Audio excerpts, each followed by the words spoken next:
오케이. 자, 시작해 볼게요.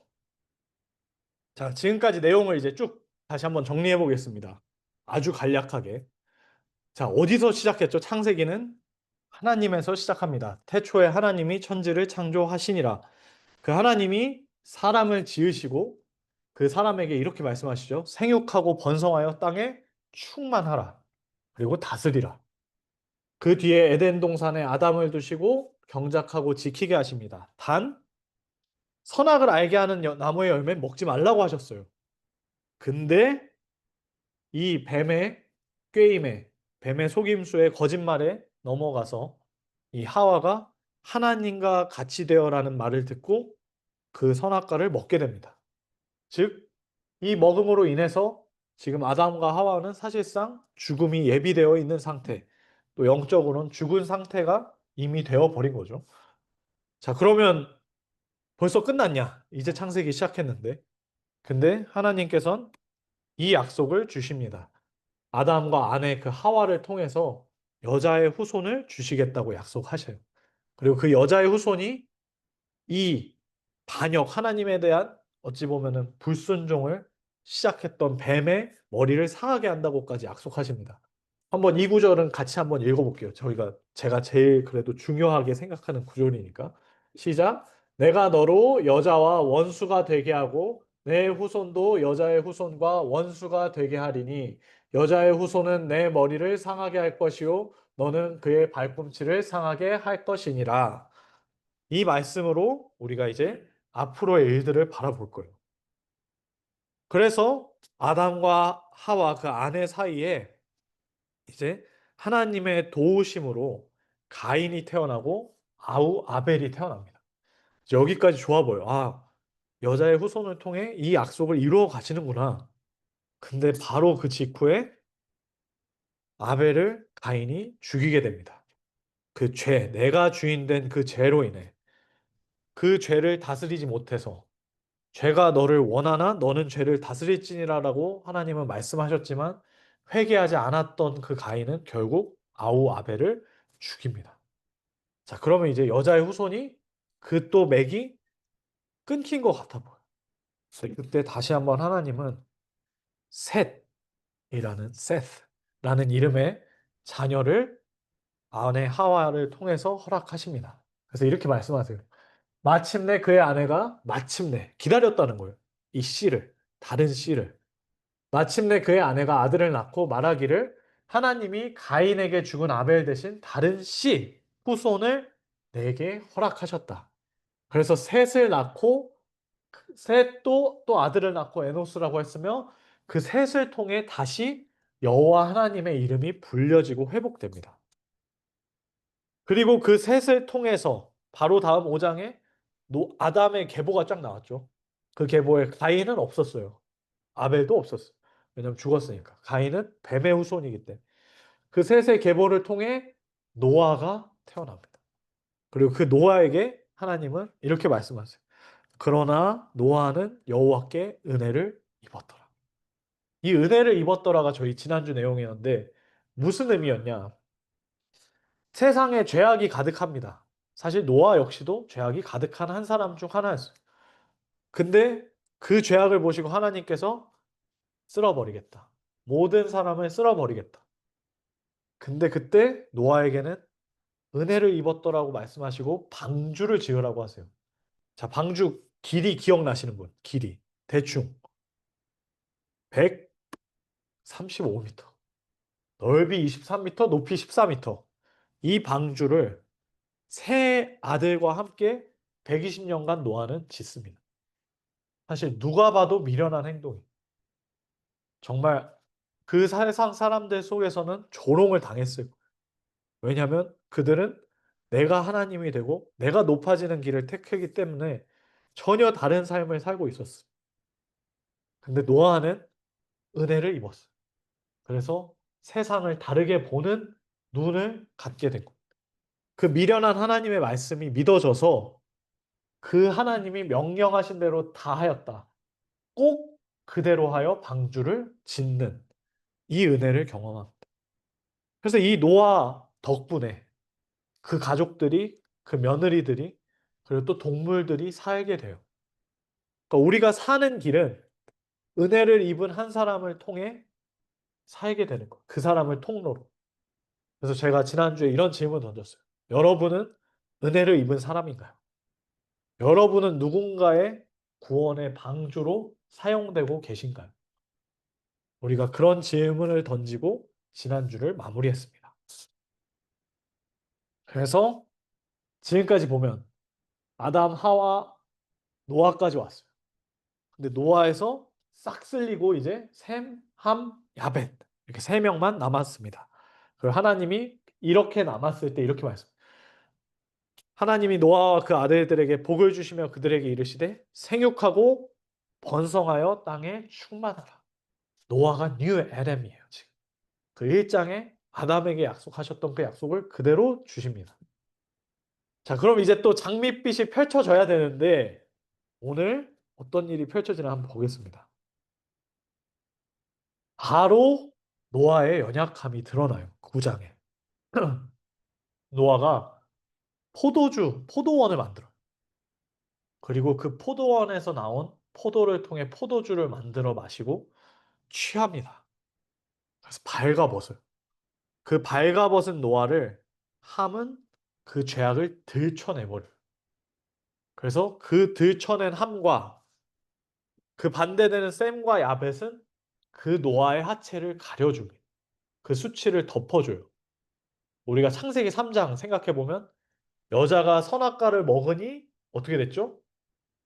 부끄러워서 벗은 줄 알았더라. 똑같은 게 반복되는 거예요. 그때 누가 덮어줬죠? 하나님이 가죽옷으로 덮어주셨죠. 여기서 셈과 야벳은 덮어주고 함은 들추는 역할을 합니다. 그렇게 그러면서 노아가 이 세 자손한테 약속을 하세요. 셈의 하나님 여호와를 찬송하리로다. 가나안, 함의 아들이 가나안. 가나안은 즉 함의 족속은 셈의 족속의 종이 되고 하나님이 야벳을 창대하게 하사 셈의 장막에 거하게 하시고 가나안은 그의 종이 되게 하시기를 원하노라. 즉 노아 다음에 여자의 후손은 셈에게로 흘러갑니다. 자, 그럼 셈한테서 누가 태어날까요? 너무 당연하게 셈한테서 아브라함이 태어납니다. 참 신기해요. 성경은 여자의 후손을 끊임없이 트래킹하고 있는 거예요. 신기한 것도 아담에서 노아까지 몇 대일까요? 10대. 자, 그럼 노아에서 아브라함까지 10대. 그것도 신기해요. 그래서 아브라함이 태어납니다. 그래서 셈의 족보는 하고 또 나와요. 셈의 족보는 이러하니라 아브라함의 아버지 데라는 70년을 살며 아브라함과 나홀과 하란을 낳았더라. 자, 그렇게 오늘 아브라함 이야기가 시작됩니다. 자, 그럼 아브라함을 통해 여자의 후손이 생육하고 번성하여 땅에 충만해지는 역사가 이제 기다리고 있는데 그 길이 쉬웠을까? 이 아브라함이 살던 시기를 보면 바벨탑을 다 짓고 있어요. 그래서 뭐라고 했냐면 사람들이 말하되 자 성읍과 탑을 건설하여 그 탑 꼭대기를 하늘에 닿게 하여 우리 이름을 내자. 우리가 하나님이 되자. 내가 주인된 삶의 끝을 보여주자. 심지어 여호수아서 다른 성경은 이렇게까지 얘기해요. 아브라함의 아버지 데라가 강 저쪽에 거주하여 다른 신들을 섬겼어. 그러니까 아브라함이 둘러싸인 상황은 주변엔 다 내가 하나님 돼야지, 내가 하나, 우리 바벨탑 쌓자. 내가 주인 된 삶 살아보자, 제대로 살아보자. 자기계발서 막 만들고 있는 거예요, 한쪽에서. 심지어 자기의 아버지도 하나님이 주신 그 여자의 손의 약속을 잊고 다른 신 열심히 섬기고 있던 그게 아브라함의 상황입니다.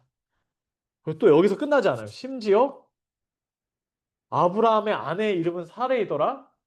그러나 사레는 임신하지 못함으로 아이가 없더라. 우린 지금 후손을 통해 구원하실 하나님을 기대하고 있는데 아브라함의 아내는 임신하지 못해. 영어로 barren이라고 써 있어요. Sarah was barren. 메말라 있다. 후손이 더 이상 없다. 그 상황 가운데 오늘 말씀이 있습니다. 결국 주변은 자기가 신이 되겠다고 하는 사람이 가득하고 나의 아버지는 우상을 섬기고 있고 내 아내는 임신하지 못하고 있어. 이 상황 속에서 하나님이 이렇게 얘기하세요. 12장에 여호와께서 아브라함에게 이르시되 처음 말씀하시는 거예요. 너는 내 고향과 친족과 아버지 집에서 나와 내가 내게 보여줄 땅으로 가라. 내가 너로부터 큰 민족을 만들고 내게 복을 주어 내 이름을 크게 하리니 네가 복이 되리라. 아무 맞지 않는 얘기 같아요. 자기의 상황을 보고. 아버지 우상 숭배. 주변엔 아무도 하나님 안 믿고 아내는 임신하지 못하는 나에게 하나님이 너로 큰 민족을 만들겠다고 약속하십니다. 그리고 복이 되겠다고 해요. 그럼 이 복이 되겠다는 의미가 뭐냐? 그걸 한번 마지막으로 살펴보기 원해요. 첫 번째로 아브라함에게 임한 그 동사들을 한번 살펴볼게요. 너는 네 고향과 친족과 아버지 집에서 나와. 나오라고 하세요. 첫 번째로. 내가 익숙하던 삶의 터전을 떠나가라고 하셔. 그 당시엔 더 심했어요. 내가 어딘가에 새로 간다는 게 우리처럼 핸드폰이 있고 이미 정착한 이민자가 있는 그런 게 아니라 이민 1세대로 그냥 맨 땅에 언어도 모르고 아무도 없이 가는 겁니다. 한식당 이런 거 없어요. 김치박스 없고. 그걸 요구하시고 또 다시 한번 가라고 하시는데 여기는 Go to the land that I showed you가 아니라 I will show you. 보여줄 땅으로 가라고 하세요. 그리고서 갑자기 네가 복이 되리라 하십니다. 복이 된다는 게 뭔 것 같아서요. 이 구절을 통해 봤을 때. 한번 1분간만 속으로 생각해 봤으면 좋겠어요. 뭐가 복이 되는 걸까? 뭐가 복이 되는 걸까? 아브라함에게 약속하신 이 복이 뭘까?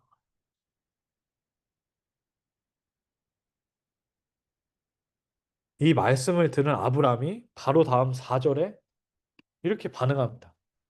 이에 so 아브라함이 여호와의 말씀을 따라갔고 so Abraham went as the Lord had told him. 언제? 75세. 복이 뭘까? 제가 또 이거를 너무 고민이 됐어요. 복이 뭘까? 이 복이 뭘까? 근데 말씀을 깊이 들여다보고 이게 복이 아닐까? 아브라함은 앞에 세상 사람들 다 다르게 살고 있어요. 누군가는 아버지는 이방 신을 섬기고 있고 세상은 다 내 주변엔 주인 돼서 살고 있고 내 아내는 임신하지 못하고 어떻게 해야 될지 모르는 그 상황. 어디로 가야 되지? 어디를 갈까? 그 다음이 뭘까? 수많은 불확실성 속에서 쌓여서 살아가는 이 아브라함에게 가장 큰 복은 어디로 갈지가 분명해진 것. 누구의 말을 듣고 갈지가 분명해진 게 복이라고 생각해요. 여러분도 잘 생각해 보면 삶에서 제일 어려울 때가 언젠가요? 어디를 가야 될까? 이걸 떠나야 될까? 말아야 될까? 미시건에 가 마라. 이 연구실에 가 마라. 다음 스텝은 어디일까? 이 다음은 또 뭘까? 그게 여러분들을 답답하게 하지 않나요? 내가 지금 이 석사 끝나면 뭐가 있지? 박사 끝나면 뭐가 있지? 근데 아브라함은 그리고 아브라함을 통해 보여주신 하나님은 그 다음에 확실한 게 있다는 걸 말씀하시는 거예요. 너희에겐 정확한 복 그리고 내가 보여줄 땅이 있다라는 거. 그 말씀을 믿고 어딘지 비록 지금은 모르지만 너희가 그 끝엔 너희의 삶의 끝엔 거기에 도달할 걸 믿고 가냐. 그게 복이라고 생각해요. 제 삶도 마찬가지예요. 당장 이 회사 지금 졸업하고 1년 뒤, 2년 뒤, 3년 뒤 어떻게 될지 전 몰라요. 근데 제가 정말 제 삶이 요즘 복되다고 느끼는 이유가 하나 있어요. 제 삶이 끝나고 어디 갈지는 너무 선명하고 분명해요. 그래서 제 인생이 이렇게 선명해진 적이 처음인 것 같아요. 태어나서. 내가 몇십 년을 살지 몇 년을 살지 아무도 모르지만 그 삶의 끝에 내가 갈 곳이 있다는 것.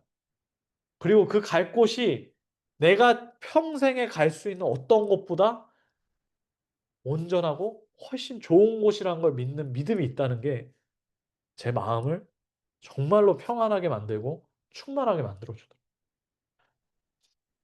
이 아브라함을 나중에 히브리서라는 데서 이렇게 평가합니다. 제가 한번 쭉 읽어볼게요. 한번 같이 읽으면서 들어보세요. 믿음으로 아브라함은 부르심을 받았을 때 순종하여 장래의 유업으로 받을 땅에 나갈새 갈 바를 알지 못하고 나아갔으니 이는 그가 하나님이 계획하시고 지으실 터가 있는 성을 바랐습니다. 이러므로 죽은 자와 같은 한 사람으로 말미암아 하늘의 허다한 별과 또 해변의 무수한 모래와 같이 많은 후손이 생육하였느니라.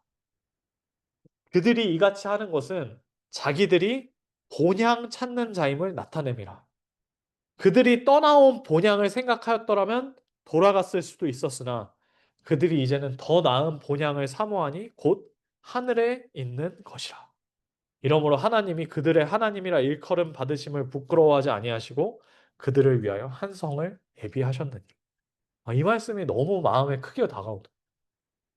나를 위해 하나님이 예비하신 한 성이 있다. 그리고 그 한 성, 이제 더 나은 본향인 걸 믿는 믿음. 그래서 마지막으로 질문해보고 싶어요. 여러분의 삶이 어디를 가고 있나요? 그 갈 곳에 대한 확신이 있나요? 이곳이 진짜 좋은 곳일 거야. 평생을 선택과 결정들로 해왔기 때문에 알 거예요. 끝내, 어딜 가든 괴로움이 있고, 아쉬움이 있고, 안타까움이 있고, 어려움이 있다는 거. 근데 저는 이 말씀을 읽고 그 끝이 있구나. 그 어려움과 괴로움과 수고가 끝나는 그 본향을 향해 내가 소망을 갖는 게 진짜 복이구나라는 확신이 들더라고요. 그래서 우리가 그리스도인으로 살아간다는 게 지금 잘 사는 게 아니잖아요. 그 끝내 유업으로 약속될 그 땅, 그 곳에 대한 소망으로 사는 거기 때문에 그 소망을 마음에 품고 그 복을 기대하며 살았으면 좋겠습니다. 함께 기도하고 마무리할게요. 살아계신 하나님 아버지 감사합니다. 아브라함은 나아갈 바를 알지 못한 채 하나님의 음성에 귀 기울이고 떠났다고 합니다. 주님, 세상의 수많은 소리가 우리에게도 들려옵니다. 그럼에도 하나님의 음성이 내 안에 들려올 때 이 모든 소리를 덮어버리는 음성인 줄로 믿습니다. 그 거부할 수 없는 은혜를 우리 여기 모인 석현, 지수, 한솔, 성아, 지민, 상원, 그리고 저에게 또 오늘 참석하지 못한 형제 자매들에게 부어 주시옵소서. 그래야 해서 삶 가운데 있는 불안과 염려와 근심과 걱정보다는 나에게 약속된 하나님의 그 본향, 이 세상 어떤 것보다도 나은 그 본향을 사모하며 기대하며 우리가 삶을 살아낼 수 있도록 이끌어가 주시옵소서. 감사합니다. 예수 그리스도의 이름으로 기도드렸습니다. 아멘. 자, 그래서 질문은 요겁니다. 선택의 기로에서 고민하신 적이 있나요? 그때 여러분 어떤 결정을 하셨는지, 그리고 여러분이 과감하게 삶의 방향을 바꿨던 때가 있다면 언제였고 왜 바꾸셨는지. 요거를 우리 다 한 테이블에서 나눕시다, 오늘은. 한 명씩 좀 얘기해 주면 좋을 것 같아요. 먼저. 성화 가기 전에